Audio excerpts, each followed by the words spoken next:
संतांची कामगिरी. महाराष्ट्रात श्री चक्रधर, संत नामदेव, संत ज्ञानेश्वर, संत चोखामेळा या संतांपासून सुरू झालेली संत परंपरा समाजाच्या विविध स्तरांमधून आलेल्या संतांनी पुढे चालविली.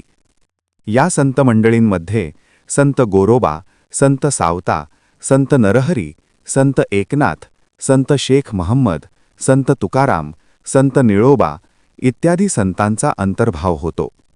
त्याचप्रमाणे संत जनाबाई, संत सोयराबाई, संत निर्मळाबाई, संत मुक्ताबाई, संत कान्होपात्रा आणि संत बहिणाबाई शिऊरकर यांचाही अंतर्भाव होतो. त्यांनी लोकांना दया, अहिंसा, परोपकार, सेवा, समता, बंधुभाव इत्यादी गुणांची शिकवण दिली. कोणी लहान नाही, कोणी मोठा नाही, सगळे सारखे अशी समतेची भावना संतांनी लोकांच्या मनात निर्माण केली. तसेच महाराष्ट्रात समर्थ रामदासांनी आपले कार्य केले. श्री चक्रधर स्वामी.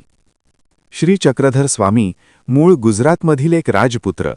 वैराग्य वृत्ती धारण करून ते महाराष्ट्रात आले. येथे भ्रमण करत असता त्यांनी समतेचा उपदेश केला. त्यांना स्त्री पुरुष, जातीपाती हे भेदभाव मान्य नव्हते. त्यामुळे त्यांना अनेक स्त्री पुरुष अनुयायी मिळाले. त्यांनी स्थापन केलेल्या पंथास महानुभाव पंथ असे म्हणतात. श्री चक्रधर स्वामींच्या आठवणींचा संग्रह म्हणजे लीळाचरित्र हा ग्रंथ होय. संत नामदेव. संत नामदेव विठ्ठलाचे निस्सीम भक्त होते. ते नरसी गावचे राहणारे. त्यांनी अनेक अभंग रचले, कीर्तने केली व जनतेत जागृती निर्माण केली. त्यांनी भागवत धर्माच्या प्रसारासाठी महाराष्ट्रभर संचार केला. त्यांनी लोकांना भक्तीची शिकवण दिली. धर्मरक्षणाचा व भक्तिमार्गाचा खंबीर निर्धार लोकांच्या मनात निर्माण केला. संत नामदेवांनी पुढे भारतभर प्रवास करून मानव धर्माचा संदेश पोचवला. ते पंजाबात गेले. तेथील लोकांनाही त्यांनी समतेचा संदेश दिला. हिंदी भाषेत पदे लिहिली. त्यांची काही पदे आजही शीख लोकांच्या गुरुग्रंथ साहिब या धर्मग्रंथात समाविष्ट आहेत. महाराष्ट्रात तर त्यांचे अभंग घराघरांतून मोठ्या भक्तीने गायले जातात. संत ज्ञानेश्वर. संत ज्ञानेश्वर आपेगावचे राहणारे. निवृत्तीनाथ व सोपानदेव हे त्यांचे बंधू. मुक्ताबाई ही त्यांची बहीण. त्यावेळचे कर्मठ लोक या मुलांना संन्याशाची मुले म्हणून नावे ठेवत. त्याचे कारण असे, त्यांच्या वडिलांनी संन्यास घेतलेला होता, घर सोडले होते, पण पुढे गुरुच्या आज्ञेवरून ते परत घरी आले आणि संसार करू लागले. पुढे त्यांना ही 4 मुले झाली. हे त्यावेळच्या कर्मठ लोकांना मान्य नव्हते. लोकांनी त्यांना वाळीत टाकले होते. लोक त्या मुलांचा छळ करत होते. ज्ञानेश्वर एकदा भिक्षेची झोळी घेऊन गावात गेले, पण कोणी त्यांना भिक्षा घातली नाही. सगळीकडे त्यांना वेडेवाकडे बोल ऐकावे लागले. त्यांच्या बालमनाला खूप दुःख झाले. ते आपल्या झोपडीत आले. झोपडीचे दार बंद करून आत दुःख करत बसले. इतक्यात तेथे मुक्ता आली. गवताच्या ताटीवर टिचक्या मारत ती ज्ञानेश्वरांना म्हणाली, ताटी उघडा ज्ञानेश्वरा. अहो, आपण दुःखी कष्टी होऊन कसे चालेल? जगाचे कल्याण कोण करील? बहिणीच्या उपदेशाने ज्ञानेश्वरांना हुरूप आला. दुःख विसरून ते कामाला लागले. ठिकठिकाणी गोरगरिबांचा, मागासलेल्या लोकांचा धर्माच्या नावाखाली छळ होत होता. तेव्हा ज्ञानेश्वरांनी लोकांना कळकळीचा उपदेश केला. ईश्वरावर श्रद्धा ठेवा, सगळ्यांशी समतेने वागा, दुःखी माणसांना मदत करा, त्यांचे दुःख नाहीसे करा.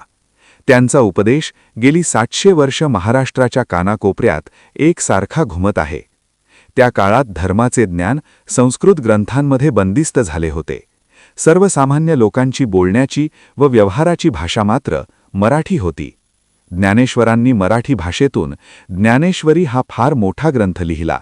धर्माच्या ज्ञानाचे भांडार त्यांनी लोकांना खुले करून दिले. लोकांना बंधुभावाची शिकवण दिली.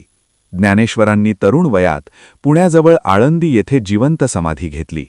आजही लाखो लोक मोठ्या भक्तिभावाने दर साल आषाढी कार्तिकीला आळंदी पंढरीला जातात. संत एकनाथ. संत नामदेव व संत ज्ञानेश्वर यांच्या कार्याची परंपरा संत एकनाथांनी पुढे चालवली. ते पैठणचे राहणारे. त्यांनी भक्तिमार्गाचा प्रसार केला. त्यांनी अनेक अभंग, ओव्या व भारुडे लिहिली. कोणताही ऊचनीच भेदभाव मानू नका असा त्यांनी लोकांना उपदेश केला. भक्तीचे मोठेपणा त्यांनी लोकांना पटवला. गोरगरिबांना, मागासलेल्या लोकांना त्यांनी जवळ केले. इतकेच नाही तर मुक्या प्राण्यांवर देखील त्यांनी दया केली. प्राणीमात्रांवर दया करा असा लोकांनाही उपदेश केला. संत एकनाथ जसे बोलत तसे वागत. एके दिवशी ते गोदावरी नदीवर स्नानाला निघाले होते. दुपारची वेळ होती. ऊन रखरखत होते. वाळवंट तापले होते. त्या तापलेल्या वाळवंटावर एक पोरकं पोर रडत बसले होते. त्याच्या रडण्याचा आवाज नाथांच्या कानी आला. त्यांनी त्याचे आईबाप जवळ आहेत का यासाठी इकडे तिकडे पाहिले. धावत ते त्या मुलाजवळ गेले. त्यांनी ते पोर उचलून कडेवर घेतले. त्याचे डोळे पुसले. त्याला त्याचे घरी पोहोचते केले. अशा रीतीने स्वतःच्या आचरणातून एकनाथांनी समतेची व ममतेची भावना लोकांच्या मनावर बिंबवली.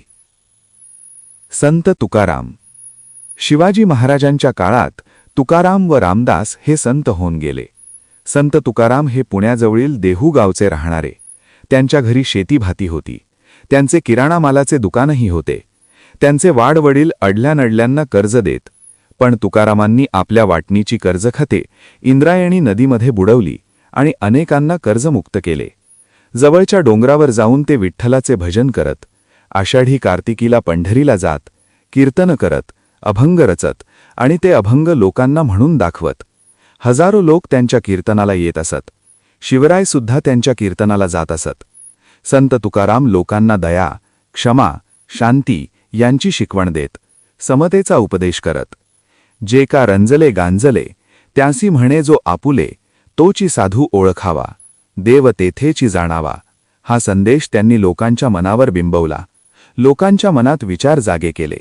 लोक संत तुकारामांचा जय जयकार करू लागले. आजही महाराष्ट्रभर आपल्याला ज्ञानबा तुकाराम हा जयघोष ऐकू येतो. ज्ञानेश्वरांनाच ज्ञानबा असे म्हणतात. ज्ञानेश्वर गाथा आजही घरोघरी वाचली जाते. त्याच काळात महाराष्ट्राच्या कडेकपारीत जय जय रघुवीर समर्थ अशी रामदासांची गर्जना घुमत होती. त्यांचा जन्म मराठवाड्यात गोदावरीच्या काठी जांभ या गावी रामनवमीच्या दिवशी झाला. रामदासांचे मूळ नाव नारायण, पण ते स्वतःला रामाचा दास म्हणू लागले. दासबोध या त्यांच्या ग्रंथातून त्यांनी लोकांना मोलाचा उपदेश केला. तसेच त्यांच्या मनाच्या श्लोकांतून त्यांनी लोकांना सद्विचार व सद्वर्तन यांची शिकवण दिली. बलोपासनेसाठी त्यांनी ठिकठिकाणी हनुमानाची मंदिरे उभारली. लोकांना शक्तीची उपासना करण्यास शिकवले. सामर्थ्य आहे चळवळीचे, जो जो करील तयाचे, हा संदेश त्यांनी लोकांना दिला. रामदासांनी लोकांना संघटना करण्याची व अन्यायाविरुद्ध प्रतिकार करण्याची स्फूर्ती दिली. त्यामुळे त्या काळच्या लोकांना धीर आला. साधू संतांच्या कार्यामुळे लोक जागृती झाली. धर्माबद्दल आदर वाढला. लोकांच्या मनात आत्मविश्वास निर्माण झाला. संतांच्या कामगिरीचा शिवरायांनी स्वराज्य स्थापनेसाठी उपयोग करून घेतला.